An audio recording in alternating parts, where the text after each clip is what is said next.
This is Aidan Lamont from SHC TV. Today I'm very lucky to be joined here once again in Newcastle by Dan Tower. Dan, how are you doing today? Yeah, I'm good, thank you. Just buzzing to get out on Friday in front of a home crowd for the first time as a professional. Definitely. So obviously last time we spoke, you were in Bolton before your fight. How did you evaluate your performance on that night? I thought it was a good performance, explosive, showed what I'd been working on for the last 6 months with Dave in the gym, and just ready to build on that on Friday night.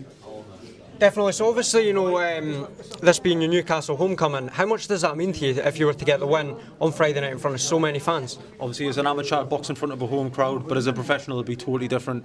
I've got a huge fan base coming. Should be electrical there on Friday night, and it can only add to the performance. Definitely. So one thing I wanted to ask you, obviously with your extensive amateur career, 10-time national champion, how do you feel that pedigree sort of transcended into the pros in your first year? To be honest, everyone talks about the 10 national titles, but it's about what I do in the professional ranks. To me, that's what matters. The pros is just something on your CV that gets you in the door, but it's all about what I do now.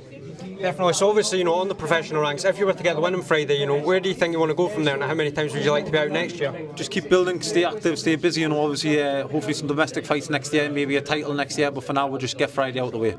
Would you say, obviously, with the momentum behind you, you'd probably be in contention for maybe some sort of title this time next year? Yeah, definitely, of course. That's what we're pushing for, that's what we want. But like I said, Friday night, that's all eyes on there. All my focus is on that. So how many fans have you got coming to the Walker Dome Arena on Friday? Got a good few hundred fans coming out. Obviously, hopefully it'll be the start of shows back up in the North East, and then we'll just keep building from there.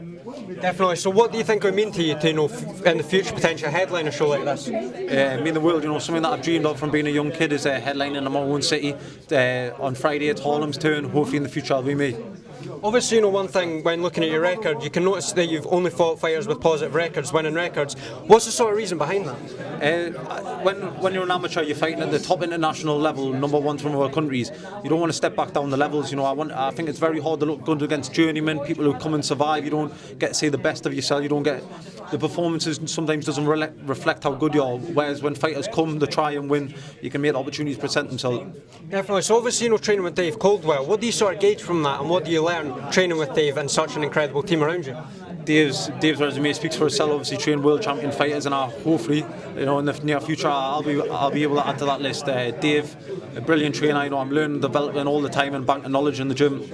And then last one for me. Have you got anything you want to say to your fans who may be making the journey? Any sponsors? Anything you want to promote? Anything? I want to thank all my sponsors. I want to thank all my fans who pay the hard-earned money to turn out, and come and watch me. It means the world. Thank you. Tune in Friday night live on Channel 5. Definitely, Dan. Thank you very much for your time, mate. Thank you.